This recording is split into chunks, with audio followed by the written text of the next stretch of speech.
finance institutions. One relates to DISCOMs, one relates to contractors, one relates to real estate, and three are tax measures that we have taken. So I'll get into the detail of today's tranche of announcements. I said there are 6 major steps for the MSMEs. The first one, there is a collateral-free automatic loan for MSMEs which is being provided. This will give facility up to 3 lakh crores. 25 crore outstanding for those MSME units for whom 25 crore is the outstanding loan, or 100 crores whose turnover is, will benefit from this.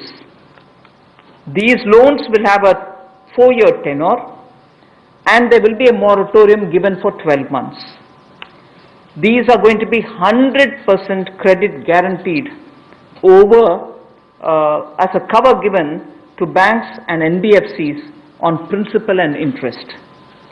So this is going to be available till 31st October 2020. There are no guarantee fees, no fresh collaterals required. So I guess this will benefit 45 lakh units so that they can resume their business activity and also safeguard jobs.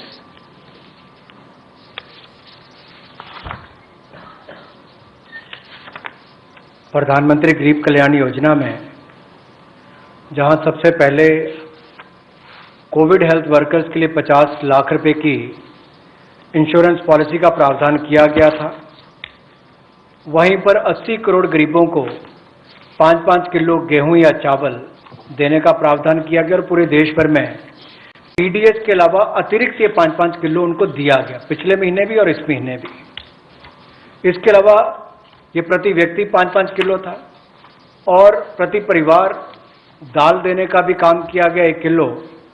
और इसके अलावा जो हमारे वृद्ध, विधवा, दिव्यांग हैं उनको भी जनधन खातों में सीधा पैसे डाले गए, 500-500 रुपये, 1000 रुपये उनको टोटल डाला गया। इसके अलावा जो 20.5 करोड़ जनधन योजना खाता धारक थे, ऐसे 41 करोड़ खातों में भी 52,606 करोड़ रुपया अब तक ट्रांसफर कर दिया गया है। 8 करोड़ उज्ज्वला योजना के जो उपभोक्ता हैं उनको मुफ्त में 3 महीने 1-1 सिलेंडर देने की बात हुई थी, जब तक उनको सिलेंडर की आवश्यकता है। उसकी प्रक्रिया भी शुरू हो गई और दे भी दिए गए। यहाँ तक कि जो पीएम किसान के लिए भी 2,000 रुपया ऐसे करोड़ों किसानों के खातों में उसको ट्रांसफर कर दिया गया। तो जितनी घोषणाएं उस पीएम गरीब कल्याण योजना के अंतर्गत की गई थी, उन पर सारे कदम भारत सरकार द्वारा उठाए गए और करोड़ों भारतीयों को इसका लाभ माननीय प्रधानमंत्री नरेंद्र मोदी जी के माध्यम से मिला है। जहां तक व्यापारी वर्ग की बात है, आम आदमी की बात है, कंप्लायंस का बर्डन उसके ऊपर ना आए, घर से बाहर नहीं जाते थे, तो उसके सामने जो संकट था कि वो कैसे समय सीमा रहते अपनी कंप्लायंस पूरी कर सके, उसमें भी उसको छूट दी गई और उसको भी 3 महीने आगे बढ़ाया गया, जिससे उसको लाभ मिला है। आरबीआई ने भी जो महत्वपूर्ण घोषणाएं की, उससे लाखों करोड़ रुपए की लिक्विडिटी मार्केट में आई है, जिससे पूरे देश को लाभ मिला है। और इसकी जानकारी आप सबके सामने पहले भी रखी है, केवल आज एक बार फिर आपके ध्यान में लाने की जरूरत पड़ी तो उसको किया है। एक जो मीडिया के माध्यम से हमारी जानकारी हमें मिली और जो वीडियो कॉन्फ्रेंस और बाकी सब वार्तालाप बाकी लोगों से हुआ, मध्यम, सूक्ष्म, लघु उद्योग, कुटीर उद्योग, घरेलू उद्योग जो है, इन सब के सामने बहुत बड़ी मुसीबत थी कि पैसों की भारी कमी थी। इन सब के लिए क्या किया जाए, ये भारतीय अर्थव्यवस्था की रीढ़ है। ये जो हमारा सूक्ष्म, लघु, मध्यम उद्योग है, कुटीर उद्योग है, गृह उद्योग है, इन सब का एक बहुत महत्व है। 12 करोड़ से ज़्यादा लोगों को ये रोजगार देते हैं।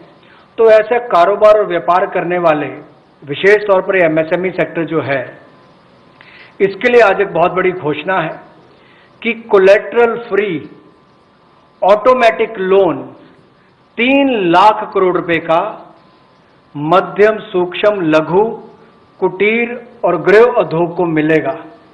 इसमें किसी को अपनी ओर से कोई गारंटी, कोई कोलेटरल देने की आवश्यकता नहीं है और इसका समय सीमा भी 4 वर्ष की होगी और पहले 12 महीने यानी कि पहला 1 वर्ष उनको प्रिंसिपल रीपेमेंट नहीं करना पड़ेगा, इनके मूलधन का चुकाना नहीं पड़ेगा, मूलधन को नहीं चुकाना पड़ेगा और 12 महीने की इस पे छूट रहेगी और 4 वर्ष के लिए उनको ऋण दिया जाएगा। तो 3 लाख करोड़ रुपए का ये ऋण, ये हमने बगैर किसी गारंटी, बगैर किसी कोलेटरल के भारत के मध्यम, सूक्ष्म, लघु उद्योग, कुटीर और गृह उद्योग के लिए मोदी सरकार ने करके दिया।